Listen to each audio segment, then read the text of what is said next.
Hi everyone, Kevin here. Today I want to show you how you can both get and also use Microsoft Visio. What is Visio? It's a diagramming and vector graphics application. With Visio, you can pull together flowcharts, network diagrams, floor plans, and many other types. We're going to walk through step by step, so by the end of this video, you'll be proficient and ready to start using Visio. All right, let's jump on the PC and get started.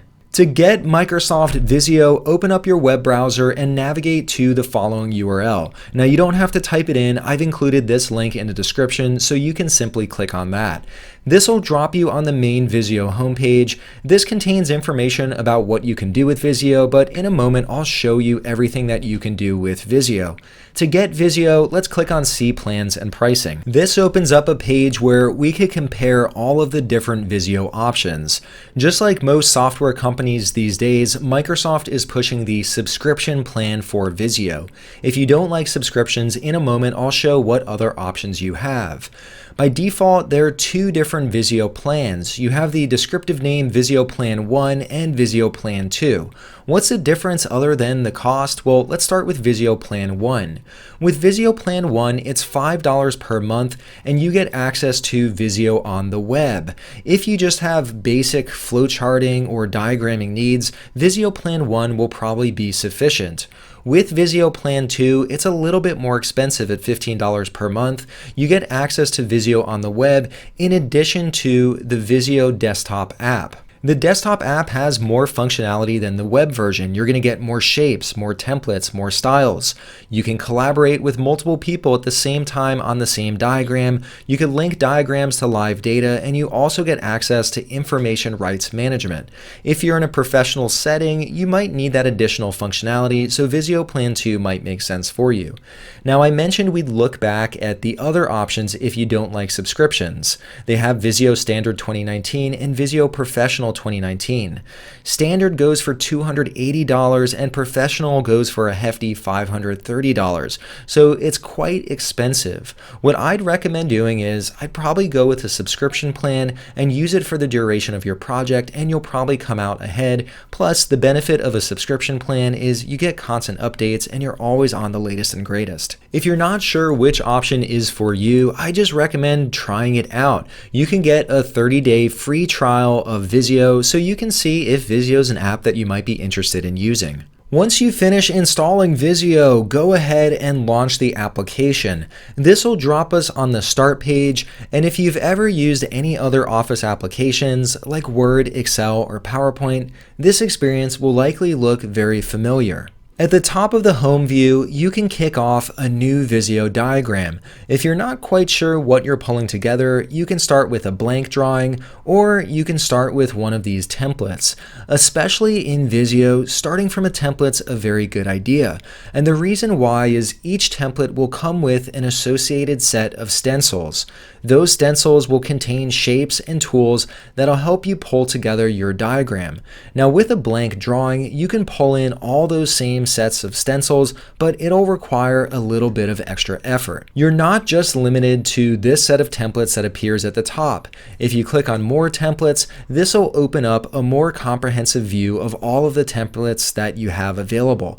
Here on the Office tab, we see some of the most popular templates right at the front.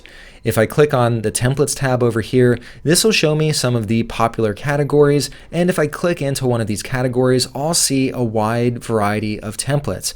Now, once again, when I mention stencils, let's say for instance you were to use the Office Layout Diagram template. Here you'll have some stencils and shapes such as a door, a window, a chair, and a desk, and you could easily insert them into your diagram. If you just started from blank, you'd have to find those shapes and pull them in.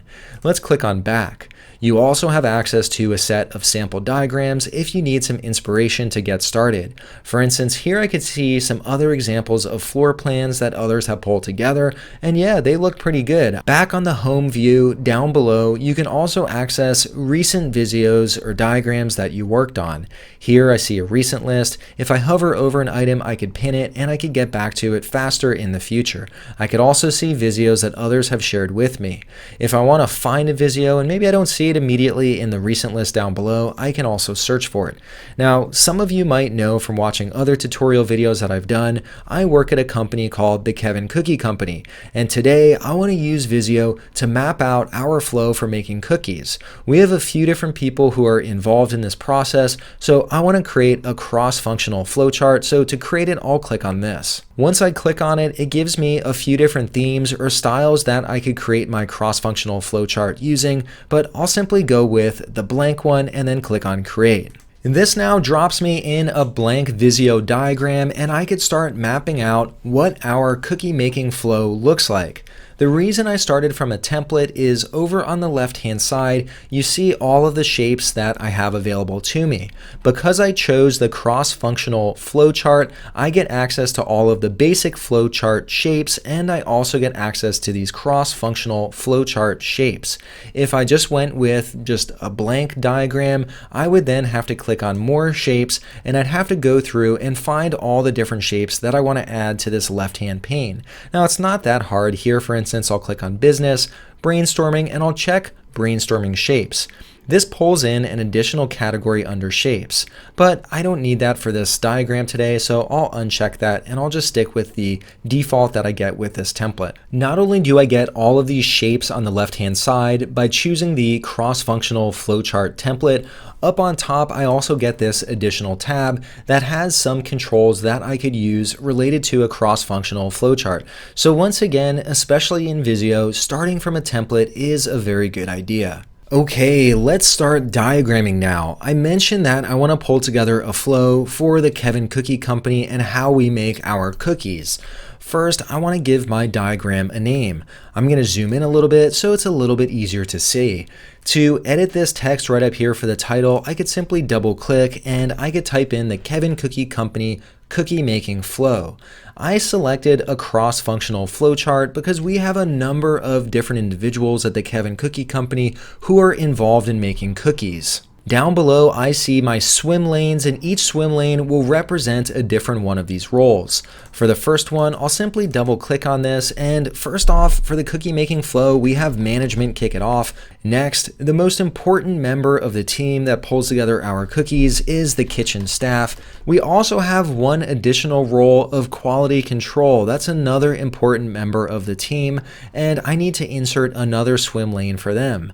To do that, I could simply click on swim lane, and I could drag it over, and that'll attach it to the bottom of my diagram. Here, I'll type in the name. I now have all of the different individuals involved in the cookie making process, but this is a diagramming app and I want to map out what the flow looks like. Now, whenever we make cookies at the Kevin Cookie Company, management always kicks off the process. So to pull in different shapes into my flowchart, I could simply select the shape and I could drag it over into my flowchart.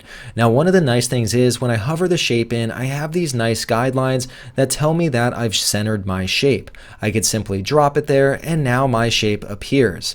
If I double click on it, I could insert text and I'll simply type in start for the first step in the cookie making process. As the next step in our flow, management then notifies the kitchen staff to kick off the cookie creation process. So I can pull in my next step in the flow. Once again, I could simply drag and drop the shape over. However, there's an easier way to do that. I could simply hover over the first shape. There's an arrow icon that appears around the shape, and then I could choose what the next step in my flow is. I'm going to click on this rectangle shape. Here you see it automatically inserts a connector, and here now I have my shape. Here again, I could double click on it and paste in what the next step is, and management is going to notify the kitchen staff to kick off production. Management really plays an important role at this company, and they're really good at delegating work. Next, this is when the kitchen staff takes over the flow. Here again, I could hover over the shape, and I'm going to insert my next box for the kitchen staff, and they're going to kick off with mixing the ingredients. Now, something else you could do in Visio is you're not just limited to inserting text on shapes. You could also insert text on your connectors. Here, for instance, I'll double click on this connector and I'll call this the keep path. Once the kitchen staff packages their cookies, at that point we're all done. I'm going to hover over and we're going to end this process. If we decide to discard the cookies, that too also ends the process. I'm going to add a connector. To add a connector too, I could go up to the top bar, click on connector, and here I'm going to drag a connector from discard to end as well. You now have an inside look at how we make cookies at the Kevin Cookie Company.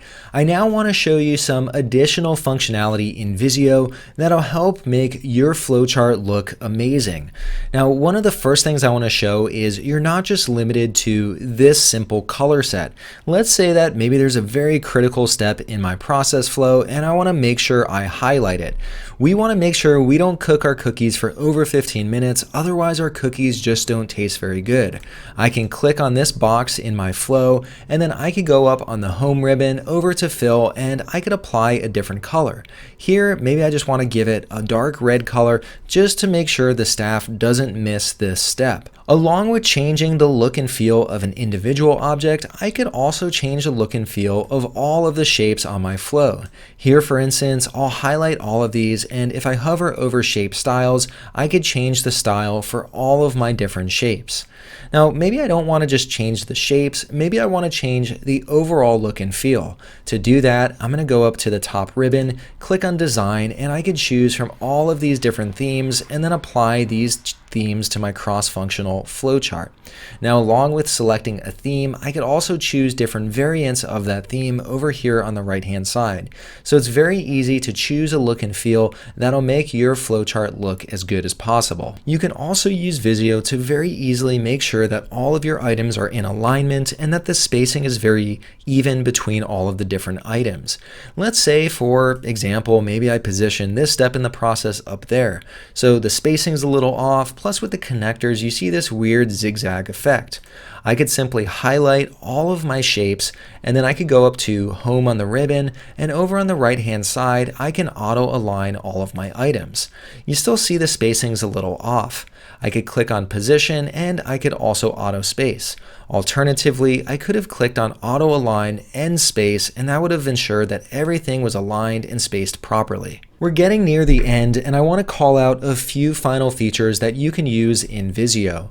Let's say that you want to call out some steps in your process flow. If you go up to insert, you can insert a container. With a container, you could place it around steps in your process to call something out. Maybe placing cookies in the oven and then cooking for 15 minutes. This is a critical step, so I'm going to call that out. Along with being able to insert containers, within Visio, you're not just limited to one page. You can add additional flowcharts on subsequent pages. If you click on this plus icon, this adds another page where you could build out another flow. Along with being able to simply create a Visio from scratch, if we go up to the top ribbon, we can click on data, and you can create a new Visio diagram from data. You could import data from Excel. You could also import data from other sources like an Access database, a SQL database, and other sources as well. This is outside of the scope of today's tutorial, but I wanted to call out that this is possible. Lastly, and one of my favorites, once you have your beautiful diagram all done, you likely want to show it to others. To show it to others, you can go up to View on the ribbon, and then there's a presentation mode. When we click on presentation mode, this throws your diagram into a full screen preview where it's a lot easier to show the flow to others on your team. Throughout this whole tutorial, we've been looking at how you can create flowcharts using the Visio desktop app. You can also use Visio on the web. To use Visio on the web, log into the website office.com. If you have Visio available, you'll see it on the left-hand side as an app icon. When you click on this, this will drop you on the Visio start page, and similar to the desktop client, you could either start from blank or you could choose a template to start from. Just for demonstration purposes, I'll click on Basic Diagram.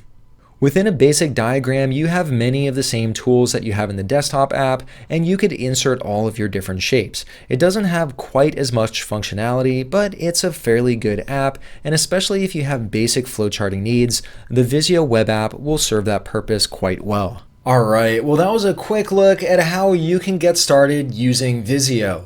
If you enjoyed this video, please give it a thumbs up. To see future videos like this, hit that subscribe button. If you want to see me cover any other topics in the future, leave a comment down below and I'll add it to my list of videos to create.